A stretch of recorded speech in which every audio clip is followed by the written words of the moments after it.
Assalamualaikum warahmatullahi wabarakatuh. Perkenalkan, kami dari kelompok 3. Di sini kami akan mempresentasikan hasil tugas kami untuk mata kuliah etika kerja. Sebelumnya, izinkan saya untuk memperkenalkan anggota kelompok kami, yaitu yang pertama ada Albert William Dion dengan akhiran NIM 05, ada dengan saya sendiri Arjun Maulana dengan akhiran NIM 06, dan Muhammad Ilham Eka Supriyansyah dengan akhiran NIM 035. Latar belakang. Dalam era globalisasi dan digitalisasi, etika menjadi salah satu aspek yang tidak dapat dipisahkan dari kehidupan sehari-hari, termasuk dalam lingkungan kerja. Etika di tempat kerja merupakan kode etik yang mengatur perilaku dan tindakan individu dalam konteks pekerjaan dan perusahaan, sehingga menjadi sangat penting untuk memastikan bahwa proses bekerja dapat berjalan dengan baik, adil, dan bertanggung jawab. Etika ini tidak hanya berkontribusi pada kualitas pendidikan, karir, tanggung jawab, tetapi juga terdapat pembentukan karakter karyawan dengan perusahaan. Etika kerja mencakup berbagai aspek, mulai dari integritas, kepatuhan, profesionalisme, kerja tim, keadilan, kepedulian, sampai dengan mendedikasikan waktunya. Pelanggaran terhadap etika kerja dapat mencakup berbagai tindakan yang bertentangan dengan prinsip-prinsip moral, kejujuran, atau standar perilaku yang diharapkan dalam lingkungan kerja. Oleh karena itu, penting bagi setiap individu untuk memahami dan mematuhi prinsip-prinsip etika kerja dalam semua aspek kegiatan mereka di lingkungan kerja. Pemahaman tentang pentingnya etika kerja sangat diperlukan agar dapat diimplementasikan dalam berbagai industri pekerjaan. Etika kerja memainkan peran penting dalam membentuk budaya kerja yang sehat, mempromosikan integritas, kejujuran, profesionalisme, dan kualitas kerja yang tinggi. Pada outline kali ini, kami akan membahas mengenai pengertian etika dan etika kerja, peranan etika di lingkungan kerja, hal-hal yang meliputi etika kerja, menumbuhkan etika di lingkungan kerja, hubungan etika, interaksi perusahaan dan karyawan, meningkatkan etika kerja, macam-macam etika dalam lingkungan kerja, dan kegiatan yang melanggar etika kerja. Untuk pengertian etika dan etika kerja. Etika berasal dari bahasa Yunani kuno, yaitu ethos, yang berarti adat kebiasaan, cara berpikir, akhlak, sikap, watak, cara bertindak. Berdasarkan Kamus Besar Bahasa Indonesia, etika menjelaskan dan membedakan tiga arti, yakni ilmu tentang apa yang baik dan buruk, kumpulan asas atau nilai, dan nilai mengenai benar dan salah. Etika adalah sistem nilai yang berlaku di bidang agama, adat istiadat, sopan santun, kesusilaan, serta tolak ukur moral dan akhlak. Salah satu penerapan etika adalah di dunia pekerjaan, sehingga apabila etika digabungkan dengan kata kerja, yang menjadi etika kerja memiliki arti yaitu nilai-nilai atau kebiasaan yang harus dilakukan ketika berada di lingkungan kerja, sehingga dapat disimpulkan etika kerja adalah sistem nilai yang dianut secara perorangan, yang termasuk etika hubungan antar karyawan dan perusahaan. Etika kerja mengatur hubungan yang lebih bersifat ke dalam atau perusahaannya ini antar karyawan dan perusahaan secara umum. Kemudian ini ada peranan etika di lingkungan kerja.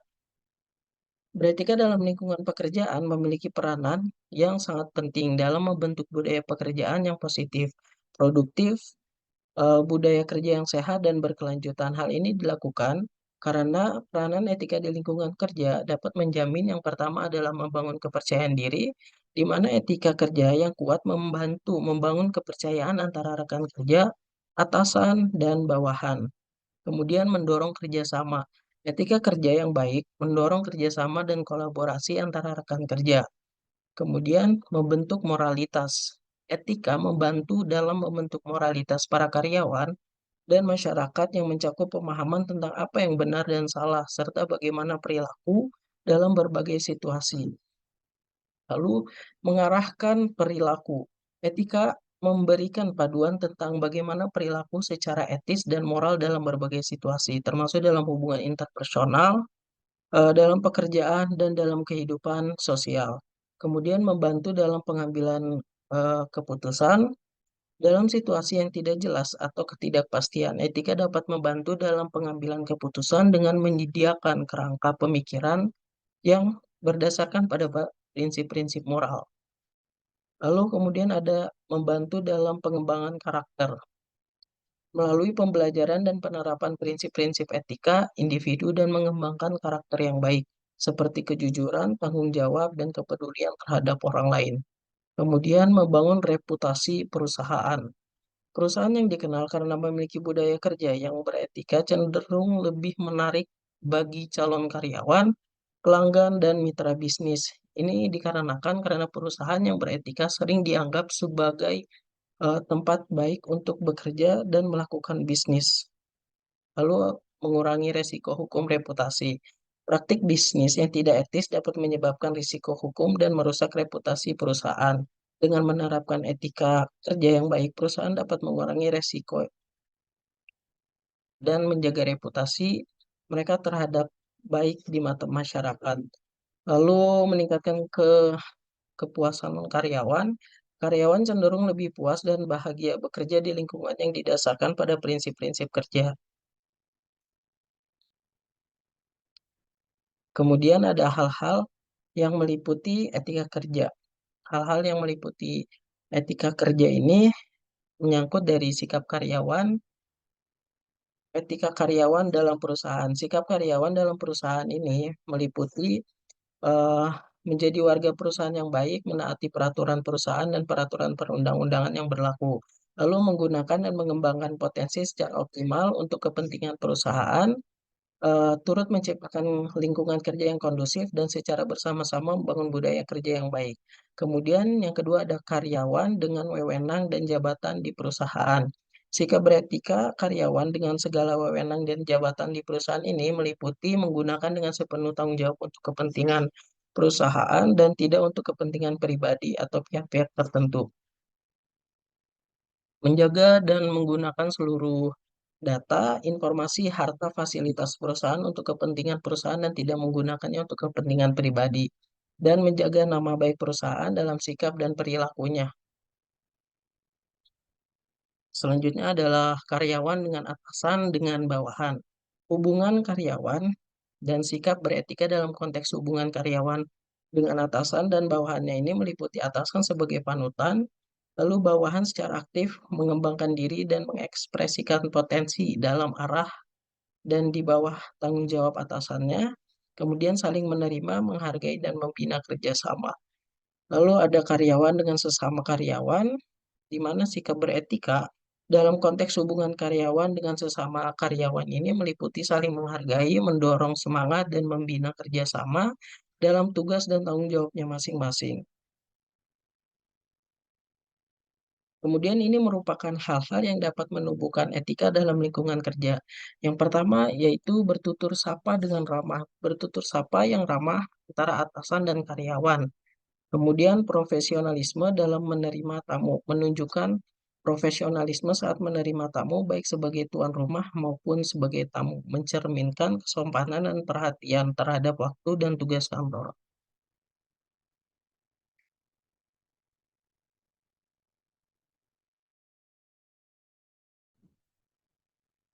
Selanjutnya adalah berpikir efisien saat berbicara melalui telepon, yaitu mengontrol durasi percakapan telepon agar tidak mengganggu kinerja rekan kerja adalah tanda kesadaran terhadap efisiensi waktu dan kerjasama tim.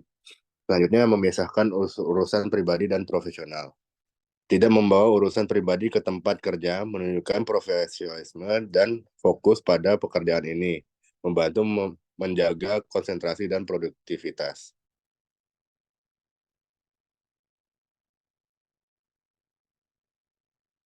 Selanjutnya, menjadi anggota tim yang baik, berkolaborasi dan berkontribusi secara positif dalam tim kerja adalah kunci untuk mencapai tujuan bersama, bersikap terbuka, responsif, dan siap membantu rekan kerja lainnya adalah ciri dari anggota tim yang baik.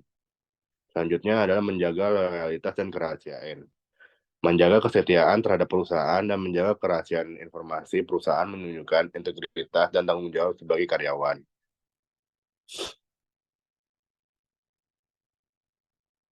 Selanjutnya adalah berbicara secukupnya. Berbicara secara efektif dan seperlunya saat bekerja menunjukkan kesadaran rekan lingkungan kerja dan kebutuhan rekan kerja untuk fokus pada tugas mereka. Selanjutnya adalah menghindari gosip. Gosip atau gosip tidak hanya mengganggu produktivitas, tapi juga dapat merusak hubungan kerja dan reputasi individu. Menjauhi gosip menunjukkan sikap profesional dan menghargai privasi dan reputasi rekan kerja.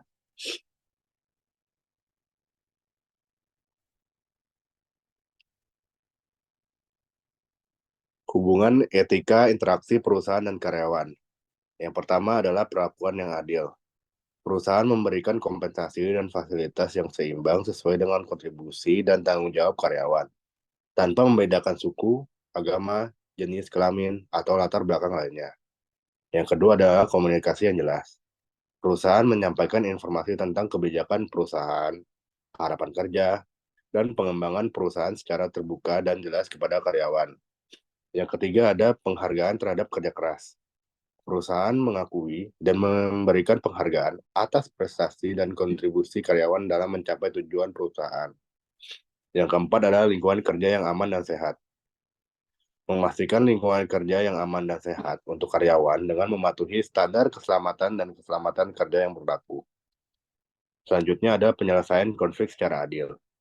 Perusahaan menangani konflik atau masalah antara karyawan dan manajemen dengan cara yang adil, terbuka, dan objektif. Selanjutnya, kerahasiaan dan privasi. Perusahaan menghormati kerahasiaan informasi pribadi karyawan dan tidak menyalahgunakan kepercayaan yang diberikan. Selanjutnya ada kesempatan pengembangan, di mana perusahaan memberikan kesempatan untuk pengembangan karir dan pelatihan kepada karyawan untuk meningkatkan keterampilan dan pengetahuan mereka.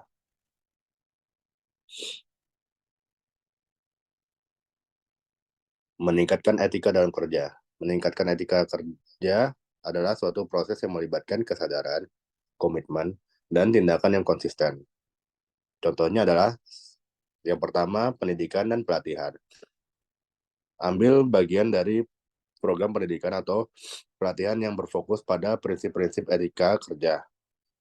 Pelajari kode etik atau kebijakan perusahaan Anda dan pahami implikasinya dalam praktik kerja sehari-hari. Yang kedua adalah contoh dari atasan dan rekan kerja. Amati dan pelajari dari atasan atau rekan kerja yang memiliki etika yang baik. Perhatikan cara mereka berinteraksi dengan orang lain, menangani situasi yang sulit, dan juga menjalankan tanggung jawab mereka dengan integritas. Yang ketiga ada berkomunikasi dengan jujur dan terbuka. Kembangkan kebiasaan yang untuk berkomunikasi secara jujur dan terbuka dengan atasan, rekan kerja, dan klien. Hindari menyembunyikan informasi atau melakukan penipuan, bahkan jika itu terlihat menguntungkan dalam jangka pendek. Selanjutnya adalah tetap konsisten. Penting untuk konsisten dan perilaku dan keputusan Anda. Terlepas dari tekanan atau godaan yang mungkin muncul, berpegang teguh terhadap prinsip-prinsip etika Anda, bahkan dalam situasi yang sulit atau menantang. Selanjutnya adalah mengambil tanggung jawab penuh. Ambil tanggung jawab penuh atas tindakan dan keputusan Anda. Jangan salahkan orang lain atau mencari kambing hitam yang saat terjadi kesalahan. Sebaliknya, pelajari dari kesalahan tersebut dan berkomitmen untuk memperbaikinya di masa depan. Selanjutnya, tingkatkan keterampilan dan pengetahuan. Meningkatkan keterampilan dan pengetahuan dalam pekerjaan yang dapat membantu kita menjadi lebih efektif dan dapat diandalkan dalam menjalankan tugas-tugas. Ini termasuk mengikuti pelatihan tambahan, membaca buku atau artikel, atau mengambil kursus yang relevan dalam bidang kita. Selanjutnya, berpartisipasi dalam pengembangan diri. Carilah kesempatan untuk mengembangkan diri dan untuk memahami pemahaman Anda tentang prinsip-prinsip etika kerja. Ini bisa menjadi melalui kegiatan seperti seminar, workshop, atau diskusi kelompok. Selanjutnya adalah evaluasi diri secara teratur. Luangkan waktu secara teratur untuk mengevaluasi perilaku dan tindakan sendiri. Tinjau apakah telah bertindak sesuai dengan prinsip-prinsip etika kerja yang dipakai. Dan identifikasi area yang mana yang dapat meningkatkan diri. Selanjutnya adalah macam-macam etika di kantor. Yang pertama, penampilan. Saat di kantor, penampilan yang rapi dan profesional penting untuk menciptakan kesan yang baik di tempat kerja. Pakaian yang sopan dan bersih secara tatanan rambut yang teratur adalah contoh diri penampilan yang dihargai di kantor. Yang kedua adalah kerapihan. Menjaga kerapihan di tempat kerja mencakup menjaga kebersihan dan keteraturan di area kerja Anda. Ini termasuk menjaga meja kerja tetap rapi, menyimpan dokumen dan peralatan dengan baik, dan menghindari meninggalkan barang berantakan di sekitar tempat kerja. Yang ketiga adalah saling menghormati. Penting untuk menghormati semua individu di tempat kerja, tidak peduli apa posisi atau peran mereka. Ini mencakup menghormati atasan, rekan kerja, staf pendukung, dan klien atau tamu. Selanjutnya ada peduli, menunjukkan kepedulian terhadap rekan kerja dan lingkungan kerja, menciptakan iklim kerja yang positif dan mendukung. Ini bisa berupa mendengarkan dengan empati, menawarkan bantuan ketika diperlukan, atau mengakui kontribusi positif orang lain. Selanjutnya ada bertanggung jawab. Menjadi pribadi yang bertanggung jawab berarti mengambil tanggung jawab penuh atas tindakan dan keputusan Anda di tempat kerja. Ini melibatkan menyelesaikan tugas dengan tepat waktu, memenuhi komitmen, dan mengakui kesalahan atau kekurangan. Selanjutnya ada pisahkan urusan pribadi dan kantor. Salah satu aspek penting dari etika di kantor adalah memisahkan urusan pribadi dari urusan kantor. Hindari membicarakan atau menangani masalah pribadi di tempat kerja. Dan sebaliknya, fokuslah pada tugas dan tanggung jawab kerja. Selanjutnya ada hindari memotong pembicaraan orang lain. Mendengarkan dengan penuh perhatian saat orang lain berbicara. Berbicara adalah tanda penghormatan dan kepedulian. Hindari memotong atau menginterupsi pembicaraan orang lain dan tunggu giliran untuk berbicara dengan sopan. Setelah ada tepat waktu. Kehadiran tepat waktu adalah tanda penghargaan terhadap waktu dan tanggung jawab Anda di tempat kerja. Selalu usahakan untuk tiba tepat waktu untuk pertemuan rapat atau tengah waktu proyek. Selanjutnya ada fleksibilitas. Adalah kunci untuk beradaptasi dengan perubahan dan tuntutan di lingkungan kerja. Bersedia untuk mengubah jadwal atau metode kerja Anda jika diperlukan, dan kolaborasi dengan tim untuk mencari solusi yang terbaik.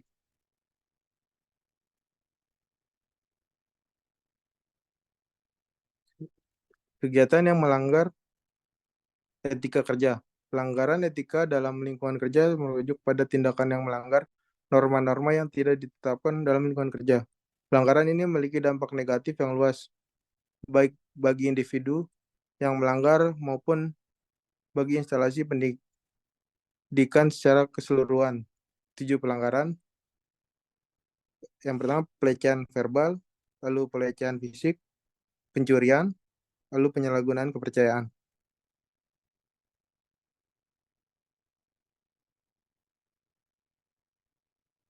Lalu ada penyebaran gosip, tidak jujur, mengabaikan tanggung jawab. Jadi di sini ada kesimpulan, etika sendiri biasanya terbentuk dari pola kebiasaan hidup manusia itu sendiri. Akan tetapi lingkungan yang baik juga tidak dapat mendukung sepenuhnya bagi seseorang individu untuk berkelakuan baik. Karena pada dasarnya etika adalah kesadaran berperilaku sopan dari dalam diri sendiri. Dengan adanya etika, maka manusia akan lebih dapat menghargai orang lain, baik itu dalam lingkungan intern maupun ekstern. Untuk kemajuan global seperti ini, etika bukanlah hal sepele lagi, karena etika dapat menjadi salah satu penilaian citra baik buruk suatu perusahaan yang Anda gunakan untuk bekerja. Oleh karena itu, perusahaan-perusahaan bisa menekankan pada karyawan untuk menjaga sikap guna menjaga nama baik perusahaan. Di sini ada daftar pustakanya. Sekian presentasi dari kelompok 3. Terima kasih.